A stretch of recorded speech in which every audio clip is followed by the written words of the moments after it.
Welcome back to the Joyage Podcast. My name is Cade. I'll be your host and the little voice that's just yapping inside your head for the next hour or so. Today is going to be talking about routines in the morning and evening, and setting up intention and getting things done. It's going to be about productivity at its core. And before you click away, because most of the productivity stuff you see on the internet is bullshit, and the reason I want to talk about it is this week I've made it a priority to figure out routines exactly and why some of them work and why almost all of them don't work. And since adding running into my routine, if you follow my vlog channel, my other YouTube channel, which is Cade Bergman, I'm posting a running video basically about this, just in a much more condensed form and vlog format. So if you haven't seen that, go to my YouTube channel. I'll link it below. But I started adding in running because I was having a mindful, quotes, routine. And it wasn't exactly garnishing the results I thought it would. I wasn't feeling any better. I wasn't feeling any more grateful or appreciative or anything. All the things that I thought were going to come from a mindful routine in the morning. And it wasn't. So I added in running. And it's changed the way I've viewed routines, very much so, in a way that I didn't anticipate. I didn't know how running was going to change because I was like, all I'm doing is throwing myself in motion. But that action itself is what spiraled, and it's called the domino effect. And I've talked about this so much on my YouTube channel and my podcast. I believe it so much, and I believe the domino effect is the reason anything ever gets done. You have to, step one, start. You have to start doing things, and other things come of it. Things that you would never have expected to come from that first thing that happened. And when you first do something, that's not what you're thinking about. You're thinking about doing that first thing. You're not thinking about what comes of it, or you shouldn't, at least, because you can't like predict that. It's not going to happen. So I started in running, and very quickly, a few days in, I was seeing results, but I almost felt more in a rut because it was taking too long, I guess. My routine was taking like way more time than I thought it was going to. And the problem is, right now I'm in a time where I have a lot of time, right? I'm in a weird limbo stage right now where I'm not working that much. And so I have a lot of days where I have a lot of free time. And so my issue was that my morning routine was taking like hours. I was like running, which takes like, I was running for an hour. I was, journaling and reading, and that took another hour. And the next thing you know, it's been like 3 hours. And I was like, a morning routine is supposed to be like 10 minutes. But what I was forgetting is that your routine changes based on what you're doing, right? So if I have work at 9 a.m., I cannot have a 3-hour routine unless I'm waking up at 5 or 6, which I wasn't. And since I don't have really anything to do on these days right now, there's no reason for me to shorten the routine. There's no reason for me to create a routine that's going to satisfy all the different types of schedules I'll have. Because some days I go to work at 8, some days I go to work at 12, some days I go to work at 5 in the afternoon, and it just changes, right? So what I want to talk about is how I changed my routine literally every single day in this week, and why it's okay, and why you should do that. Depending on your schedule, your routine should change. And you shouldn't feel bad about it. And when you do things like that, when you're not scared to make changes and disrupt a pattern that you've been following, that leads to the ability to transcend that skill and ability into other facets of your life. And I'm going to talk about that later in this podcast, about building up your tolerance, building up your capability to deal in uncomfortable situations. And that's what I found the most growth in this week. And it's crazy to me that I've had all these like revelations or whatever you want to call them in a week.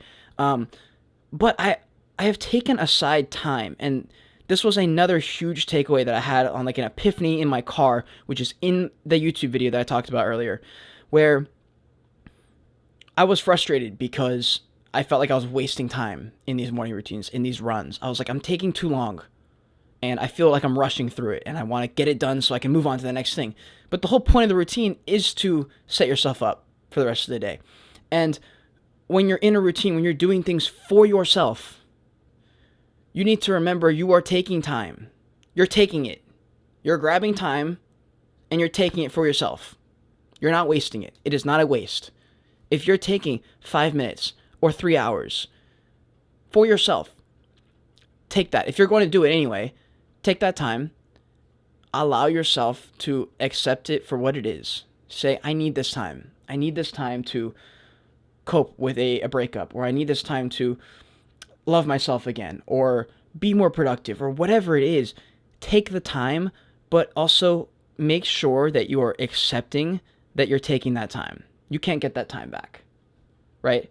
And you can choose to view it as a waste of time, that you don't need it. But what you'll find is the times in your life where you just wake up and go, and you don't take time for yourself, those are the times where you probably get a lot of stuff done, and you may feel productive, but there is always a come down.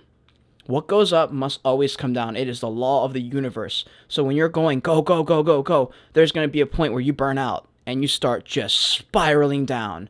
And that's usually when people say, okay, now it's time to take time for myself, to meditate, or whatever it is. And I'm telling you to take that moment now. You can go balls to the wall, but set aside some time in the morning. Set aside some time at your lunch break, or your dinner time, or after dinner, or right before you go to bed. It can be 30 seconds. It can be 1 minute. It can be 3 hours. It doesn't matter. It changes based on what you're doing at the time in your life. Take that time, though. You deserve it. Because there was an interesting quote I think I saw on Facebook or something about Robin Williams, and I think it was from Dead Poet Society, where he basically said, like, jobs, engineering, doctors, that is how we fuel the life we live. But things like poetry, love, art, passion, those are the things we work for. And it's very important that you remember that, because if you get caught up in this work grind, you're trying to make that money, I get it. But why are you trying to make that money? You don't just make the money so that you can go and make more money, right? And that's just capitalism for you. But you see it all the time. Rich people, people who have it all, in quotes, they're not happy, a lot of them.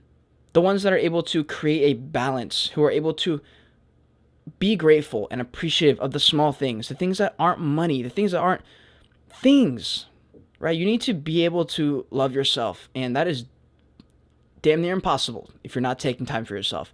You need to set that time aside, and you need to be okay with it. And I said that earlier, I'm going to say it again. You need to be okay with taking the time for yourself. Do not feel guilty. Nobody has the right to make you feel guilty, including yourself. And I know we are all our own worst enemy. And I've said it in this podcast before. It's always in our imaginations that we suffer. We suffer so much in our imagination. We rarely suffer anywhere close to that level in reality. You don't. Nothing is ever as big of a deal in your head. Like, it's always bigger and more important and more profound in your head than it is in real life. You know? And just remember that when you're setting up this routine and you're taking time for yourself, it is a necessity. It's right up there with making money. It's in the same exact plane as making money. There's no point in making money if you hate yourself the whole time. There's no point in making money if everything you do with that money sucks and it makes you feel horrible. Take a step back and reflect a little bit and think about why you're feeling some of these things. Why you're in a rut. These are things that you can't get unless you give yourself some time to figure those things out. And this is going to sound like so much bullshit, the typical productivity meditation stuff you hear on YouTube and online. There's a reason that the most successful people in the world, the in quotes, happiest people, do these things. They do journaling. They do meditation. They do affirmations in the morning. It is because it's not that they work, it's that you have to do them. You have to do them because you are your own worst enemy. For most people, at least, there's a negative internal monologue that happens all day. And it's pestering you all day. Hey, you should be doing this. You should be doing that. Why haven't you done this? Why is this guy making more money than you? What are you not doing? Like, what should you be doing? What did you not do yesterday?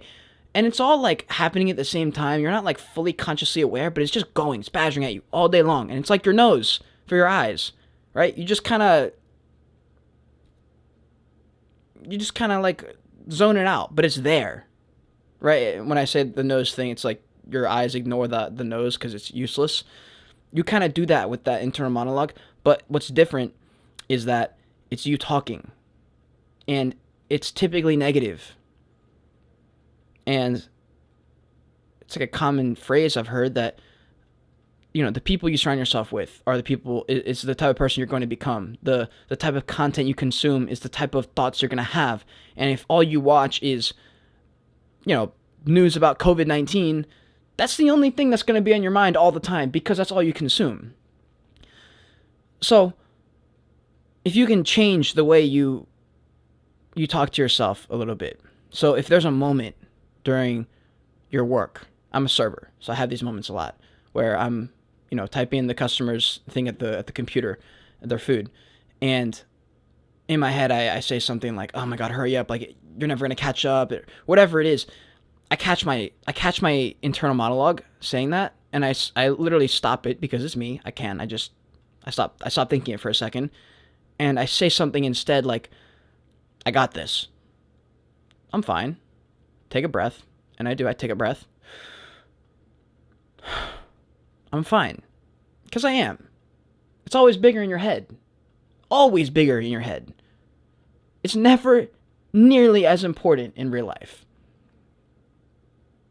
People are resilient. At my restaurant, it is the biggest deal in the world if their burger doesn't come out on time at that moment for them. Yet, if it comes out 5 minutes late, they survive, typically. They usually make it out of that restaurant alive. And I typically get my 20% tip. So in my head, I know this. And to have that baseline awareness is very helpful, in especially in my line of work, where it is just go, go, go all the time. You have to have that. And I think in all jobs it's necessary. And in all lines of work, because for most people, their work is not something they're extremely passionate about. And if you are in a position where you are passionate about the stuff you're doing, congratulations, because that is dope. And that's where I hope to be. And I am right now with this. This isn't my job. I'm not making any money from this, but it is active steps toward that. And one day I know I will be able to have some type of financial compensation, hopefully financial freedom through this means. And maybe it won't be through podcasting. Maybe this will lead to another door that opens. I don't know. I'm just doing this now. I know this is something I can control right now, and so I'm controlling it. I'm doing it. I'm putting out podcasts. Even if I don't want to film, I'm filming. Even if I don't think I have anything to film, I go and film it anyway. Because I know those are the things you have to do to get through these ruts. And this whole podcast this whole episode right now only happened because I was in a rut. So the rut somehow became productive because it's something I can talk about now. And it's something I know so many people can relate to because we all go into ruts. And it feels like sometimes that we're always in a rut, or we go from one rut to the next, to rut to high. And that's how it feels for so many of us. And it feels like that for me. And I think for everyone, it comes in waves. I think you ride a good wave for a while, But as I said, what goes up must come down. And so for most people, you're going to get a really good few weeks or few days, few hours, whatever, and then it goes down. And if you can get to a mindset where you don't dabble too much in the highs and you don't dabble too much in the lows, you kind of just take it for what it is and you observe it and you just, all right, move on, keep going, accept it, appreciate it for what it is, but you need to move on. Don't get too high strung on what's happening around you. Just kind of see it and say, great, terrific, fantastic. Give yourself a pat on the back and we move on. And if it sucks, you say, all right, great, fantastic. I'll learn from it. I'll grow from it. I'm going to be fine. Very rarely does something happen in your day-to-day where it genuinely affects you. Right? And when I say that, I'm talking about something like a death in the family. I'm talking about something like your lifelong partner just cheated on you. Those are things that mess you up emotionally. Those aren't even comparable to things like, I lost my wallet. You will survive. Unless you had all of your lifelong money and like everything in it, maybe you're screwed. But either way, in a year, you probably won't remember that. Versus something big, emotionally charged, like a death or a lost relationship. Those are things that actually affect you. And those are things, when those things happen, this stuff, hopefully you've built up a foundation of meditating and reading and self-reflecting and giving yourself some time to just be appreciative of the fact that you are existing. And if you watched my very first podcast, I think it was, the video I played of Neil deGrasse Tyson, where he talks about how the universe is in all of us. And when he looks up at the sky, he remembers that while we are all part of this universe, the universe is in us. The universe, all the atoms in your body came from the universe, from the creation of the universe. From a scientific level, it's like proven. So remember that, that the reality you're in, you create. If you're a mean, spiteful person, every interaction you have is going to be mean and spiteful. But if you choose to change that, and you choose to instead compliment people, or not react negatively every single time, you will begin to shape a new reality for yourself. And it's not going to happen over time. It's not going to happen instantly. Right? And that's where people get frustrated because they'll say, well, it's easy for someone to say that because look what all they have now. It's like, well, you didn't see the 20 years of work they put in. And the fact that mental health was number one on their priority list. And it has to be. Your mental health and your self-love and the time for yourself, it needs to be number one. Even if you have kids, even if you have really big responsibilities, yourself, you have to be number one. Because you can't take care of your kids if you're not good, if you're not well. You can't take care of your dying parent if you are not well. And when I say you need to put yourself first, that does not mean you cast them aside. That may mean instead of me taking my kids to school at 7 a.m. tomorrow morning, that may mean 5 minutes before we leave the house, I go into my bathroom and I give myself a pep talk. Like, I'm talking small, minute things. They're not big, oh, you need to meditate for 30 minutes every morning. It does not have to be that. Hopefully it can, because that's dope. That's great. If you can get to a point where you have that much time, sick. And if you can build yourself up to where you create time, maybe you wake up a little earlier, you go to sleep a little later, or you say no to a commitment that isn't as important to you as your mental health. And I think something that really helps getting out of ruts is changing your mentality toward uncomfortable changes. I'm talking small, uncomfortable changes. For example, say you wake up every single morning and the first thing you do is you check your phone and then you go brush your teeth. Maybe tomorrow you brush your teeth first and then you go check your phone. Maybe. That's the smallest little thing I could think of right now. Just switch the order of something. You still do both. Maybe just don't grab your phone the instant you get up. Get it 5 minutes after you wake up. 2 minutes. 1 minute. 30 seconds. Give yourself 30 seconds to open your eyes and take a couple breaths. I'm talking about those little changes. Okay, here's another example. You walk into the gym, it's chest day. You always do bench. You go straight to the bench press every time. Maybe tomorrow instead, or today, you go in and you do incline bench.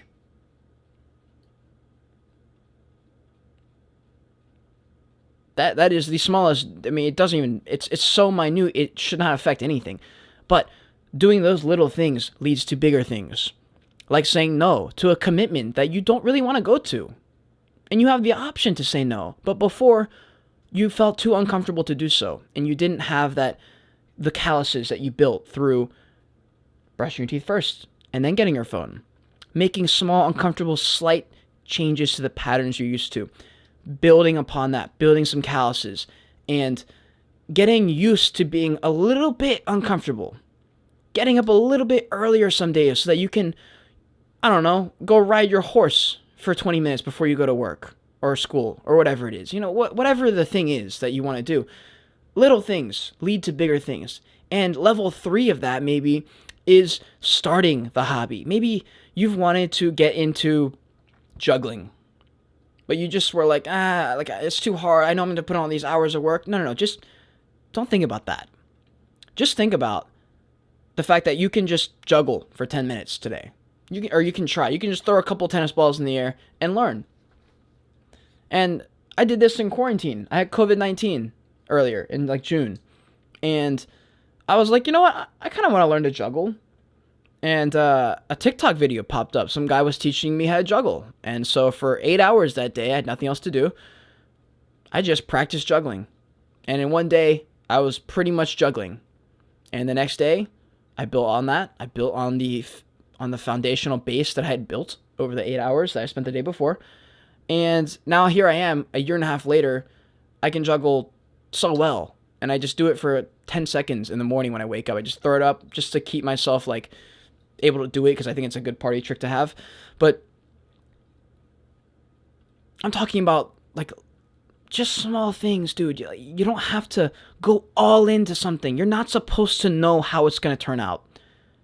Just focus on the present thing that you can change right now. I can't juggle.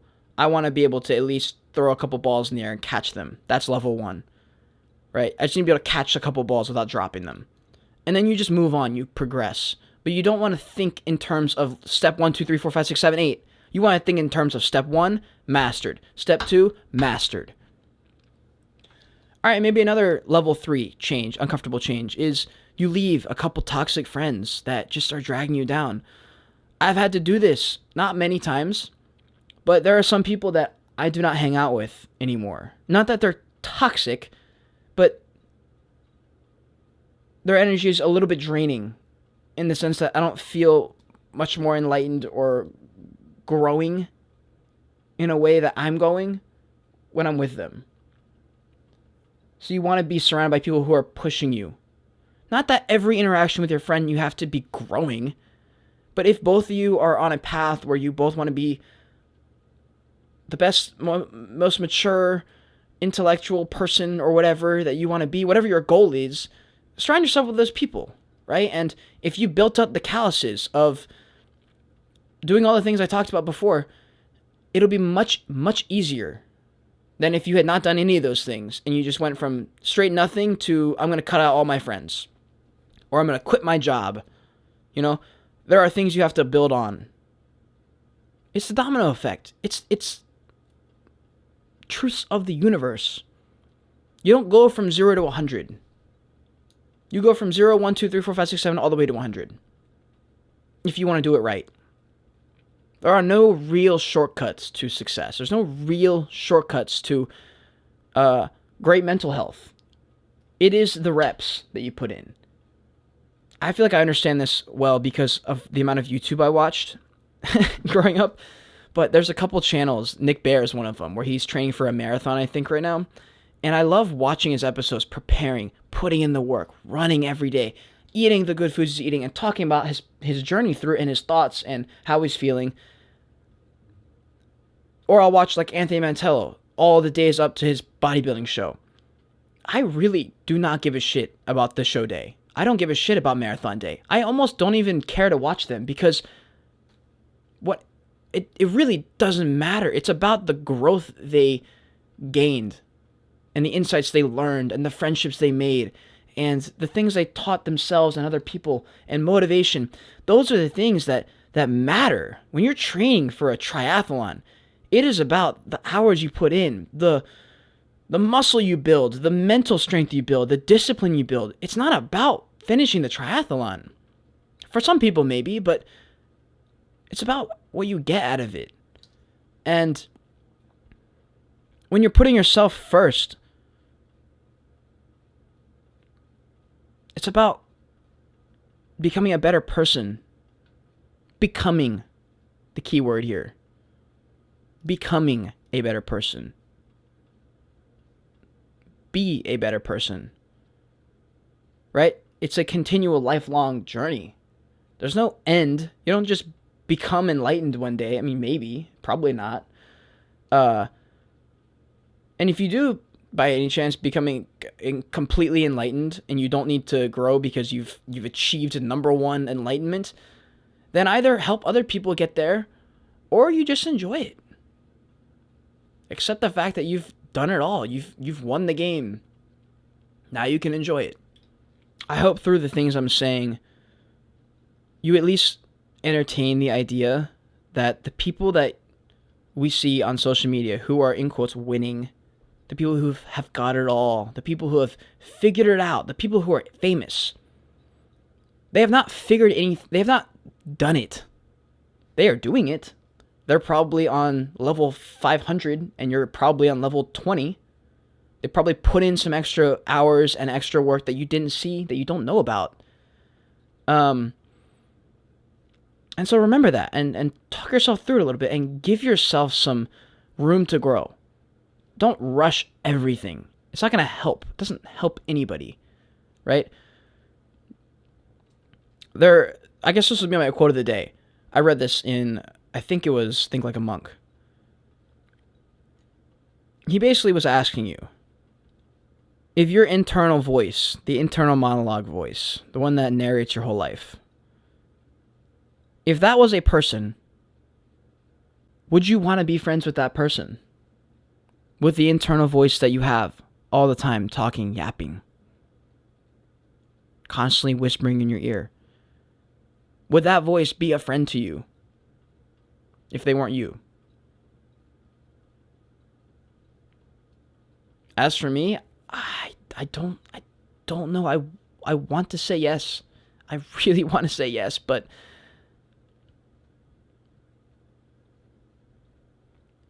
the voice is impatient. It is very impatient, and I think it's the egoic mind, the monkey mind, the one that doesn't understand, and it's a sad thought because when you're by yourself thinking, that's who you identify with, that voice, you think it's you. I'm beginning to think that maybe it isn't you. I think maybe it's a part of you, or it's the conditioned idea of what you think you should be. And another thing they said in this book was, you are what you think other people think you are, which is super confusing, but it's like a reflection of yourself. And that's who's talking to you. And so something that helps with when you're meditating is that voice kind of becomes separate from you, and you start to almost talk to the voice that's talking to you. But like telepathically, kind of. And it's very freeing when you realize that voice isn't exactly you. You're much more powerful than that. You're much more like, you're just bigger than that voice. That voice isn't all of you. And I hope you can remember that, because that voice, the egoic mind that's talking, the monkey mind that is talking, the one that's been conditioned to put you in boxes and to make you be scared of things. Remember that you can tell that voice to suck it. That fear that the egoic mind brings into you, that the voice in your head invokes in you, that fear, it's supposed to be an alert system, right? It's supposed to alert you, hey, you should pay attention to this. Just make sure, not sure what's going on, but pay close attention to this. The problem is our egoic mind, the voice in your head, has been conditioned so much all your life to the point where fear is no longer like an alert system. It's stopping you from doing things. It's becoming so powerful that you're using it as an alert and as a sign just to stop whatever you're doing. And people shy away from what they fear because it insinuates that you need to go out of your comfort zone. And any time that you've gone out of your comfort zone and dabbled in the unknown, very rarely do you regret that. Right? If anything, you grew from it. If anything, you learned something new. If anything, you realized that that thing you were so scared of was not so bad after all. Will Smith said it. It was something like success is on the other side of failure. Something like that. That was the gist of it, basically. So face your fears, right? You have to understand that your body doesn't understand exactly, your brain doesn't exactly understand what it is. It just knows that you need to pay better attention to it. And if you do, that's fine. Pay better attention to it. Focus on that.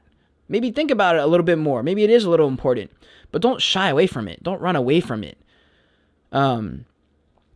Especially if it's something that you can control. If it's something that is important to you. If that fear, that deep terror of something is something that is controlled by you, if something scares you so much, but it's internal and it's not external, it's not something that you can't control. If it's something like your parents are going to get mad at you, that is not something you can control. If it's something about you, internal, something that's intrinsic to you, and you have the power to change it, you should change it. This is your sign. If there's something you want to do, but you're too scared, guess what? I'm telling you right now, it is more scary in your head than in real life. Something I think about so many times, all the time. Especially if I'm live at an event or a concert, watching the main person, like the main event, like the keynote speaker, the main actor, or whatever the main person is there, watching them go out and just crush their thing, just do their thing, it was so inspiring because in my head I was like, I could never do that. Like, they just go out there and they just send it. Like, do they not doubt themselves? And it's like, of course they doubt themselves. Maybe after a certain point they stop because they realize they're good at it. But it was so cool seeing people claim the main character card. They're like, this is my show. I'm going out there. I'm going to crush it. And they just go out. They're not thinking about all these other people watching them. They're just going out. They're focused on getting the job done, singing their song, whatever they're doing. And when I watched them, I was always like, man, I wish that could be me, but I don't think I can. I don't think I have what it takes. And here's the thing. You do have what it takes. You need to be a little realistic. If you suck at singing, you're not going to be Luke Bryan. But if there's something you want, you can go get it. It just requires step one. It just requires step one, the domino effect. I'm going to say it every single podcast. The domino effect is the law of the universe. You need to do the first thing. Do the first thing. It's going to suck. It's going to be scary. You're not going to be good. Last week, I could barely run a mile. I ran 6 yesterday. I forced myself to run 6. I didn't run all 6 straight. But I'm putting in the miles, I'm putting in the work, I'm putting in the effort, because at some point, I don't know exactly what the end goal is, but I know putting in all this work will lead me to growth, maturity, and that's something that's important to me. That's something I can control. That's something that's within my bounds of control, so I'm going to act on it. And sometimes I hate saying it because it just sounds like recycled material of like, go after what you want, but it's not that deep. It is not that deep. It's simple. You want this? Figure out the easiest, most simple step that pushes you in that direction. And just do it. Don't think about it. If you want to change your body, go call Planet Fitness and say, hey, I want a gym membership. Get the gym membership. You don't have to go to the gym that week. You don't have to go to the gym that month. Just have the membership. Start the ball rolling, right? Eventually, you will get into the gym, and you might just start walking the treadmill. You might be too nervous to go to the weights, and that's okay. But you build on that, and you go every day. You force yourself to go. You may not even work out. You may sit there and do absolutely nothing, and that's fine. That is a step. That's 2 steps ahead of where you were before. You didn't even have a gym membership before. But look at you now. You're in the gym. Right? And 2 or 3 weeks later, maybe you go, I'm going to go run on the treadmill. Just try it out. Maybe try the elliptical or the bike. I don't know. And a month later, you say, all right, I'm going to do 1 machine today. I'm going to try it out.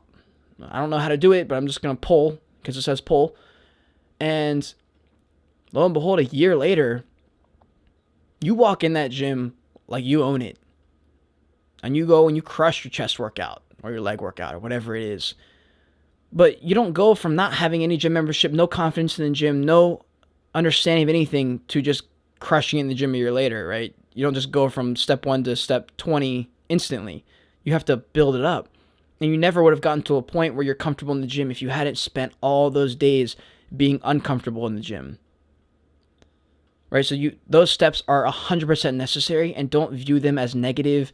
Don't view them as like a means to an end. You need to think about it as necessary steps to get where you want to be. You may be thinking, well, I want this thing, but I don't know, like, it's fine. Like, I'll get it later. That's fine. You can think that, but that strive to want more is not going to leave. It's not going to just go away. It's going to nag at you. And it is going to nag at you. And it is going to nag at you every day until you start.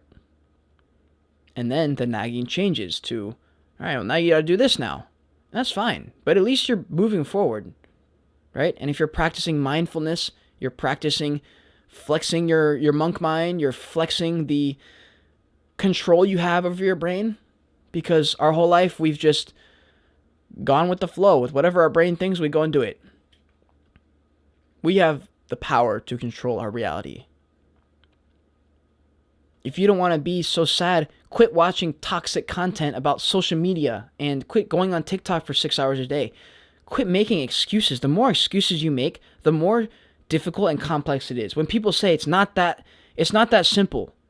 It's not that simple. I got kids, I got a family. It's like, yeah. But if you don't do anything, nothing's going to happen. So if what you want is this, but you have all these things in the way, you're never going to get this then. So you need to go in spite of all these things here. Right? The excuses are fine, but it is not going to help. So there really is no point. If you want this, well, I don't have time. Well, you have to go make the time. You need to cut out some things off your plate. Whatever it is. If it's important to you, if it's high enough on your priority list, you will make time. I went through a pretty bad breakup a couple years ago, and I was going through a identity crisis where I was like, I could never get another girlfriend. Like, I don't care. Like, every time I talk to a girl, after like 2 weeks, I lose interest. And for a while, I believed that I was just going to end up alone forever. I was like, there's no way I'm going to find anyone ever again. It's over. I'm never going to find anyone as great as my ex. And now I'm at a point where I'm like, I know that once I meet a person that I vibe with, I will want to learn more about them. I will want to keep talking to them after 2 weeks. Until I meet that person who makes me feel that way, it's just trial and error, There's no reason to bash myself about it. It's okay to be in waves of not doing so great, being in waves of doing amazing. The main thing is you want to be aware of where you are. If you're aware that you're in a rough spot, but there's some things you can do about it, well, there you go. Now you have something to work on. That is something you can control. If you didn't take the time to be aware of that, if you did not take the time to reflect or journal or whatever it is you do, you never would have known, and you would have just stayed in the rut. Right? You are a powerful, powerful being. You can change it. It's up to you. It's only up to you. Who else is going to do it? Right? No one's going to step in and change your life for you. I was running this morning and I passed a puddle, and it was just a big puddle. It wasn't going anywhere, and eventually it'll disappear into air. But I was thinking, if it just sat there for all eternity, and no one ever touched it, it would just sit there for all eternity. But I could come one day and funnel that water to the grass. And I've changed the course of human history through my action. That puddle would have never moved ever again. It would have sat there and become algae filled and disgusting until I changed it. Right? And it was super weird. If a stream is going left for all eternity in the mountain, you found a random stream in the middle of the mountains and it's going left, and you throw a big boulder on the left side, it's going to start going right. We have the power to do that. We are the variables. If you're a fan of Lost, the TV show, a long time ago, but I'm a huge fan. It's one of my favorite shows ever. There's an episode called, it's either Constant or it's called The Variable. And in that episode, it's about time travel, but the concept is basically that in life, there are constants. The constants are the people in your life. The constants are the job you have, the trees that are around your house, the TV shows you watch. Those are the constants. Those are not really going to change. You are the variable. You. Me. In my world, I am the variable. In your world, you're the variable. You are the only being in your life that can change your life. You're the one that's going to have to get the ball rolling. I think it's a super, super powerful message. And if you're listening, this is not bullshit. This is something I'm doing right now. I haven't figured it out. These are just thoughts I'm sharing on it. But it's something that is helping me grow as a person. And I know it can help you. Because if you stop and do those things, if you try some of these things, and you'll probably go on a different path. You maybe don't like journaling. Maybe you like something else. At least you're on a path of reflecting on yourself and putting yourself first. And I think that is the most important takeaway from this is you have to put yourself first. You have to. You can't take care of anybody else or do anything else until you take care of yourself. On Impulsive, George Janko told a story where he paid for someone's Subway meal because the dad didn't have money to pay for his kid's meal or whatever. When George didn't have any money, he had like $20 in his account. He used all of it to pay for this other guy's food. And later that day, George's dad was like, "Are you stupid? Why did you help him? You can't even help yourself. You cannot help, and you cannot begin to help other people until you've helped yourself." There's a reason that some of the biggest philanthropy workers and charity people are rich people who have accomplished, in quotes, everything they want in their life, because they get to a point where they realize there's nothing left for them to do for themselves other than to give back. And that's because they've put themselves first. They got to where they are because they put themselves first. And they've done it for so long that they've accumulated everything they need. And now they can help. But you don't have to wait that long. You don't have to be Bill Gates to start a charity or start putting aside Sundays to picking up trash on the beach. That's something you can do today. Today, you could put on your Instagram story, "I'm going to the beach and I'm picking up trash. Who wants to come?"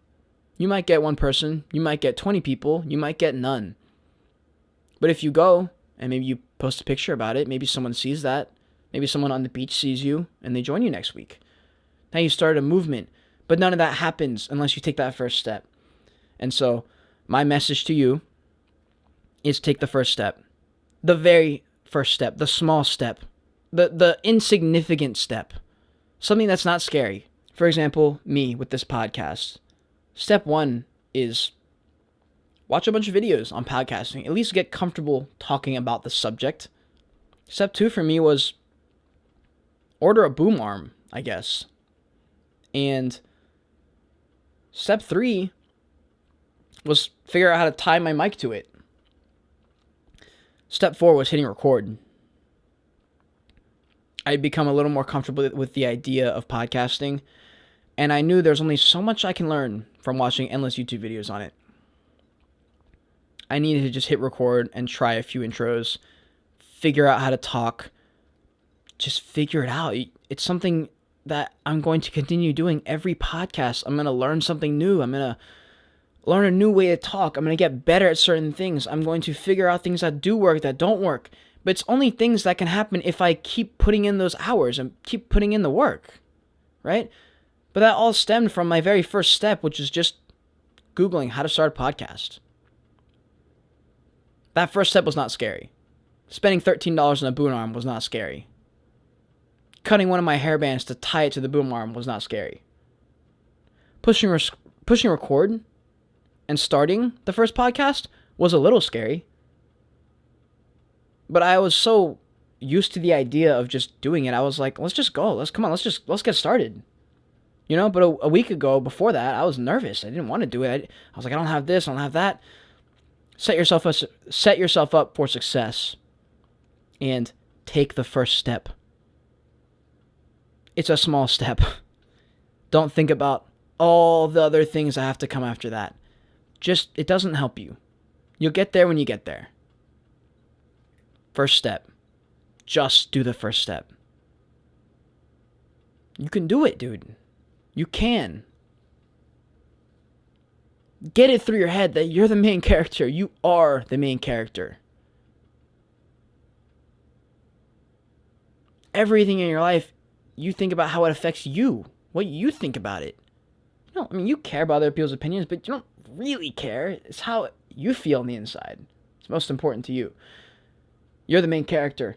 You have the power to create the reality you want. It's only up to you. Look at the things that scare you. Figure out why they scare you. Figure out if there's something that you can control. And face them head on if they are. Remember, I'm telling you right now, I am the voice in your head saying, it's not as scary as you think it's going to be. I promise it is not that scary. Except maybe like stand-up comedy. That would be scary. That would be scary. That probably is as scary as you think it's going to be.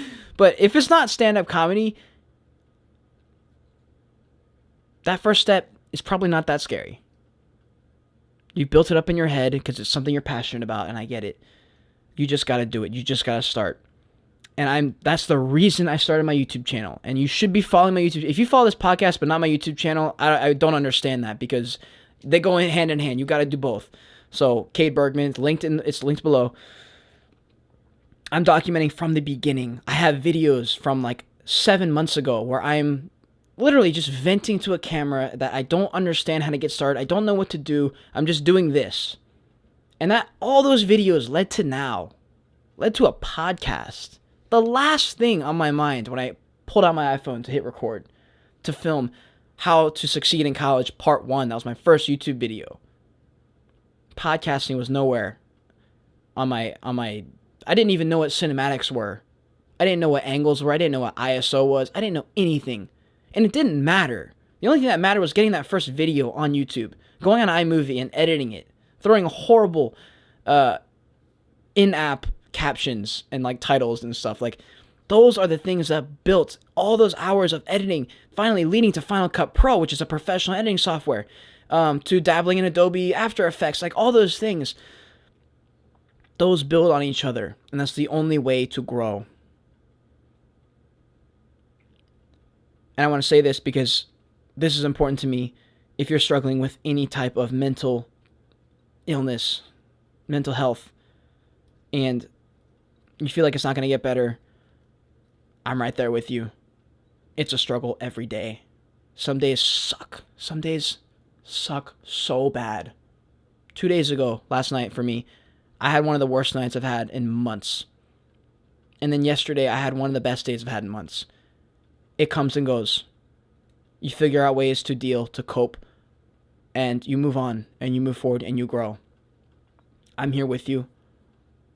If you're here today, you got something. I have something. Let's do this together. I know we can do it. Take that first step. The step before that is probably hitting the subscribe button and dropping a like on this video, and then telling me what step 1 is for you and if you're going to do it today. Let me know in the comments if you're going to do it. I hope you have a great day, and I will see you in the next one.